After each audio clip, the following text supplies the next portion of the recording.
Quando deu início à carreira de educadora? Comecei a trabalhar no Polivalente em março de 1977.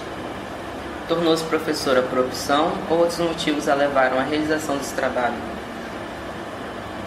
Em grande parte foi por opção minha, que eu sou religiosa, sou franciscana, e nós trabalhamos muito com colégios, então a minha missão era me preparar para eu ser uma professora. E graças a Deus, no início eu tive bastante medo de não dar certo, achar que eu não tinha capacidade para isso. Mas depois que eu aprendi dos alunos como a gente deve ser professor, aí eu achei, comecei a gostar demais. Quanto tempo permaneceu em exercício na mesma escola?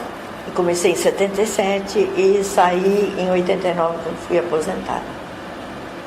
Quem era o administrador, o diretor da escola? Olha, parece-me que era a professora Nice de Belém, mas logo em seguida quem assumiu a direção de lá, ficamos um ano sem diretora nenhuma, e depois quem assumiu foi a Marinês, a professora Marinês, que todo mundo conhece aqui na cidade. A senhora se lembra da proposta pedagógica da escola na época? Olha, nós, no início foi abertura transamazônica. Então a preocupação em grande parte era preparar os alunos para que eles pudessem assumir o seu papel na nossa região.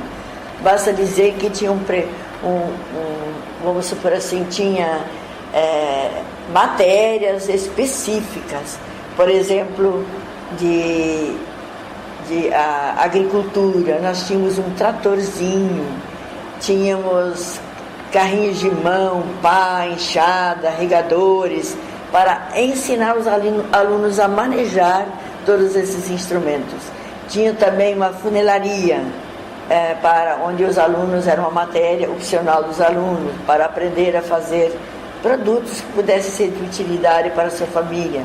Tinha também educação para o lar, para o comércio, que quando eu cheguei aqui, o povo da cidade não tinha condições de fazer um recibo ou fazer um pacote. Então eles foram aprendendo para poderem ser úteis na sociedade, poderem se empregar no comércio, os próprios alunos das escolas, né? Então era uma diversificação bastante grande. A escola participava de algum tipo de evento de caráter social e educativo? Olha, era bastante difícil essa parte, porque o início era a época dos militares, então a gente era bastante cerceada nessas manifestações. O que nós tínhamos que fazer era participar, era obrigatória a marcha de 7 de setembro, nós tínhamos que hastear a bandeira todos os dias, oficialmente, com uma presença de turma, mas mesmo assim nós começamos a atuar na escola. Por exemplo, nos primeiros anos, logo que eu estive aqui, a bomba d'água quebrou. Aí as mulheres tinham que carregar água distante, e era muito difícil. E não era nem permitir aos alunos ajudar a carregar água, porque dizia que não era da competência deles. E aí então eu me ofereci para a direção se eu não poderia arrumar uma campanha para comprar uma bomba d'água. Aí refletiram, acharam difícil, mas depois aí abriram mão para toda a escola entrar. Fizemos e conseguimos comprar a bomba d'água e até ainda sobrou um pouco de dinheiro para outros gastos. Então a gente tinha essas mobilizações também, né? Existiam feiras de ciências na escola? Não, naquele tempo não tinha feira de ciências. Os professores eram livres de fazer alguma mobilização. Por exemplo, eu fiz uma vez, organizei um teatro com os alunos da 8ª série para ser apresentado na escola, né? Então essa liberdade a gente tinha. No entanto, que não mexesse com a questão política, porque era tempo e a nossa região era área de segurança nacional. Os pais dos alunos possuíam participação ativa na escola? Muito difícil. Era difícil até deles comparecerem, porque acho que mais ou menos a metade dos alunos, eles vinham do interior, então os pais não tinham nem condições de vir. Mas quando chamados, eles participavam, ou então mandavam as pessoas que eram responsáveis por eles. Quais os eventos mais importantes que a senhora participou como professora do Polivalente? os mais importantes, eu acho que eram assim, de maior repercussão, era a passeata, ou então a parada de 7 de setembro, que a gente participava. Nós fazíamos também, tínhamos que hastear a bandeira todos os dias na frente da escola e cantar o hino nacional. Mas no mais era assim, só mesmo a aula, não tinha assim uma engrenagem com a sociedade. Eu não me lembro disso, não. Um momento inesquecível em sua carreira, ocorrido no Polivalente. O momento que eu achei muito importante foi essa da bomba d'água, né, que eu achei foi que a gente mexeu e a direção teve que abrir mão com outras ações, que eles eram tudo tinha que vir de Belém com autorização, e a gente conseguiu mudar esse aspecto. Outro momento que eu achei muito importante, que me marcou muito, foi que ao redor aqui do colégio era tudo mato, capim, tinha um gado, um búfalo solto.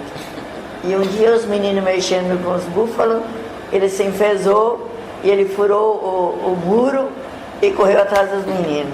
Eu sei que eles se esconderam dentro dos banheiros, mas ele correu atrás deles. Uma menina ficou bastante machucada e tiveram que levar para Belém para poder ser tratada lá. Então foram assim momentos que eu achei muito importante, né?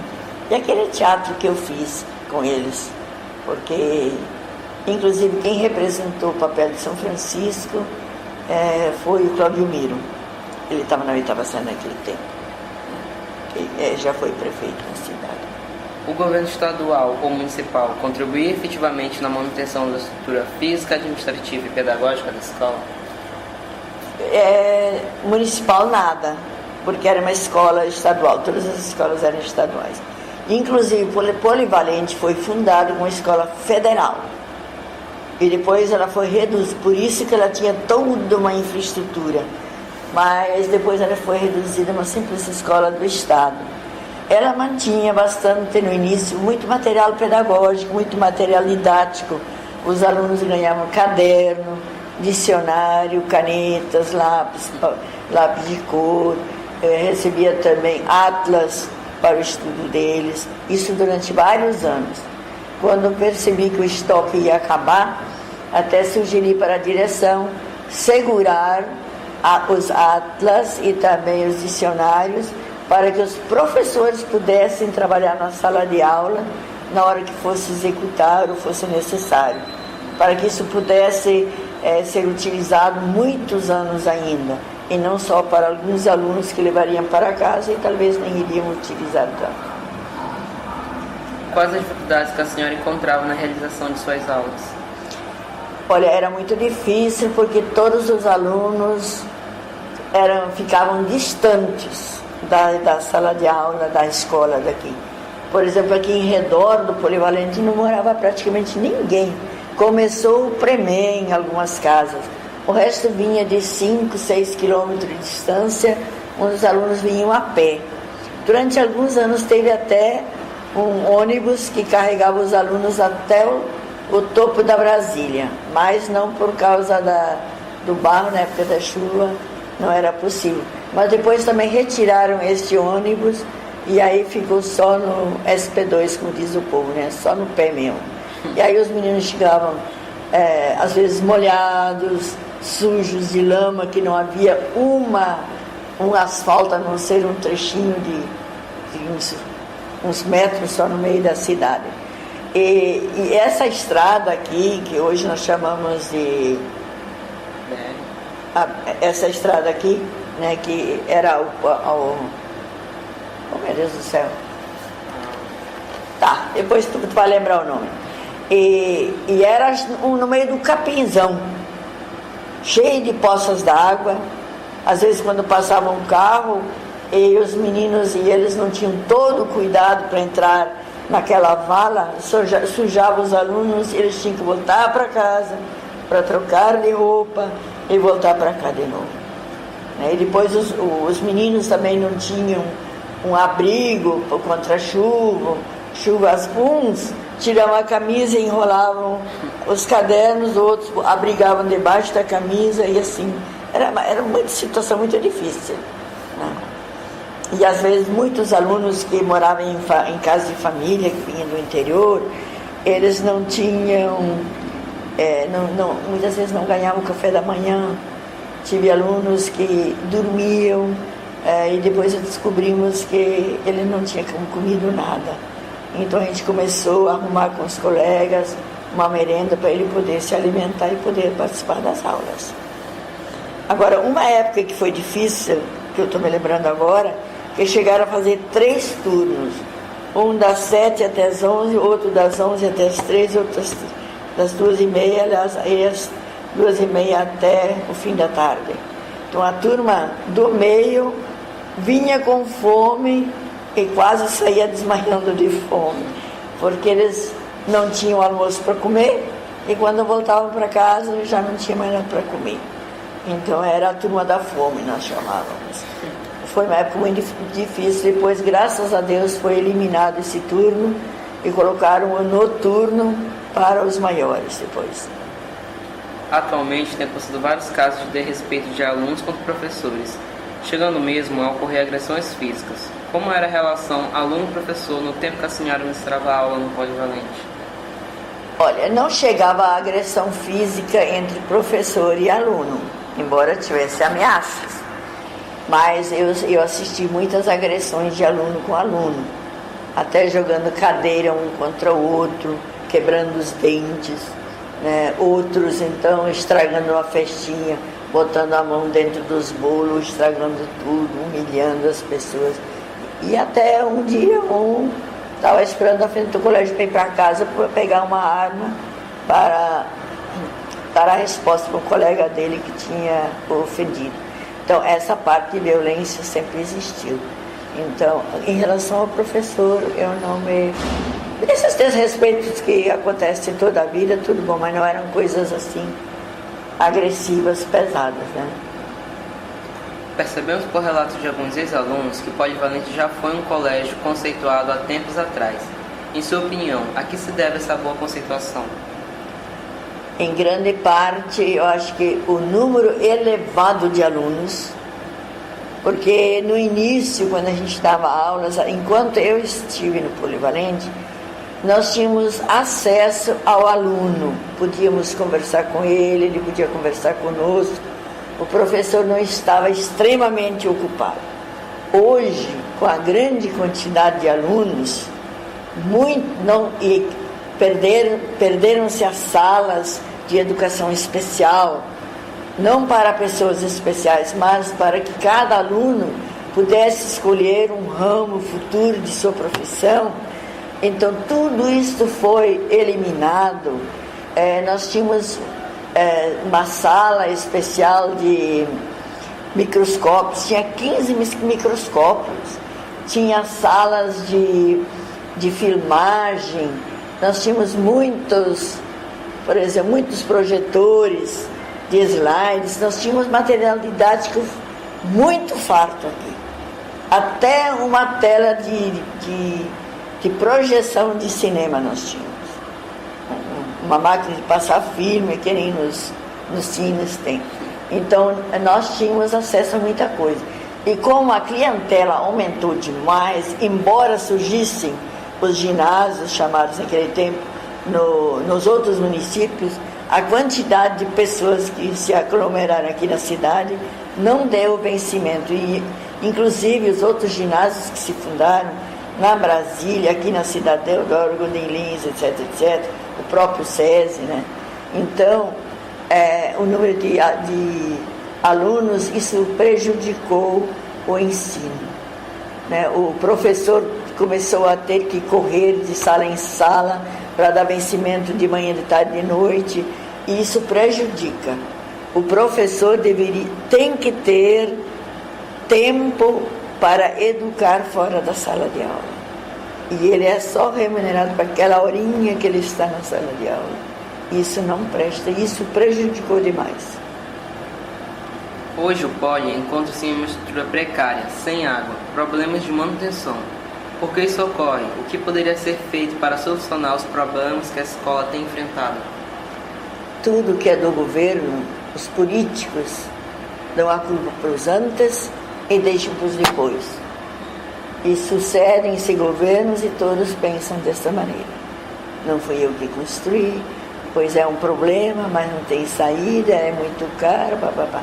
Tem dinheiro para aumentar o número de vereadores, tem dinheiro para aumentar o número de deputados, mas não tem verbas que possam melhorar as condições da educação.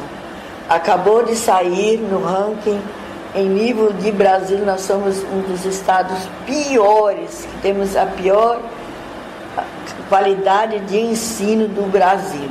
E nós não escapamos disso em nível de mundo. Então, a que se atribui? Ao pouco nenhum interesse por parte dos governos em dar uma assistência e uma infraestrutura e uma assessoria necessária para uma educação poder funcionar nas suas condições mínimas. E não se fala nem em condições boas, mas mínimas. Não existe. Não existe interesse político para melhorar a nossa educação. Os nossos alunos são alunos inteligentes, criativos, mas eles são barrados nas suas buscas porque não existe interesse por parte do poder público que dê condições aos nossos meninos avançar. Isso eu acho lamentável. Eu fico estarrecida vendo as condições em que está a nossa educação. Eu acho que naquele tempo, com toda a precariedade que os meninos enfrentavam, falta de biblioteca, falta de livro, falta isso, falta aquilo, eles tinham mais condições de ter acesso à educação do que hoje. Então, hoje, infelizmente, eu lamento a situação, não sei o que eu faria numa sala de aula hoje, porque é tudo a situação muito difícil. Não tem ambiente de fora que permita com que o aluno se sinta bem. Por exemplo, vocês têm lá uma estrutura que não está coberta. Está na hora de comprar guarda-chuva, até que fecha tudo, ou como é que é? Vergonhoso uma situação dessas. Polivalente, eu sei que quando o pessoal perguntava, tu lecionas em que escola? Polivalente, dizia. O pessoal ficava admirada, enciumada que eu estava numa escola dessas trabalhando. E eu me sentia bem aqui, na escola. Desenvolveu algum tipo de enfermidade devido aos anos de profissão? Não, graças a Deus. O único problema que eu tive é a voz. Porque eu falo demais, professor de história, eles explicaram tudo. Então eu tive, às vezes, no fim, eu quase tive que sair porque não tinha mais voz direito. O resto, graças a Deus, deu tudo certo. Algum arrependimento? Eu não. Eu tenho uma alegria, ainda hoje, já eu encontro meus ex-alunos já grisalhos, mas com uma alegria muito grande de reconhecer. Eles me reconhecem, eu reconheço eles, que foi muito bom o tempo que a gente pôde criar amizades muito legais, né, que perduram até hoje. E foi, assim, uma coisa muito boa. Alguma saudade? Olha, depois que eu deixei de lecionar, que eu me aposentei em 89, eu comecei a fazer outros trabalhos e trabalhei sempre com juventude. Então eu não preciso ter saudade, porque os jovens, eles sempre estão ao meu redor. Então eu não dou mais aula, mas eu ainda colaboro com a juventude. Qual o conselho que a senhora daria aos professores iniciantes ou ainda nativa na profissão? Não dar matéria, educar. Isto é, dar chance para o jovem ser alguém livre, independente, buscando a dinâmica da sua vida. Qual o conselho para os alunos? Sejam revolucionários, no bom sentido, transformadores. Exerce algum trabalho remunerado após a aposentadoria ou a aposentadoria que recebe é o suficiente para garantir uma vida tranquila? Olha, pelo fato de eu ser religiosa, eu não dependo do salário. Depois que me aposentei, eu me dediquei sempre a trabalhos gratuitos. Trabalho na igreja, trabalhei 13 anos em Medicilândia, onde eu comecei a dar cursos de liderança para as comunidades, para pessoas lá do interior que não tiveram acesso à escola, para que eles pudessem se tornar lideranças com capacidade de reflexão. Depois que eu voltei para cá, eu entrei no Xingu Vivo e estou atuando aqui, trabalhando, ajudando, participando, porque nós queremos que Altamira seja uma Altamira viva e não um cemitério morto. Nós queremos que o Xingu seja limpo e não poluído, que os índios possam viver, que eles vão ser uma resposta para o futuro da sociedade, e se nós acabar com eles, onde é que vão buscar uma saída? Então a minha vida é defender a vida e lutar pelo direito das pessoas e também pelo direito, portanto, o direito de uma água, de um peixe, de uma árvore que possa dar fruto. Não derrubar as castanheiras que a Nenorte Energia fez. Centenas e centenas de árvores, castanheiras, madeira de lei, proibido derrubar, eles derrubaram. Cadê onde é que plantaram? Então, essa é a minha luta ainda continua. Continuo sendo educadora de massas, educadora de pessoas. E com o tempo vou ser só... se eu tiver um dia me retirar, porque também não sempre vai ter saúde, né?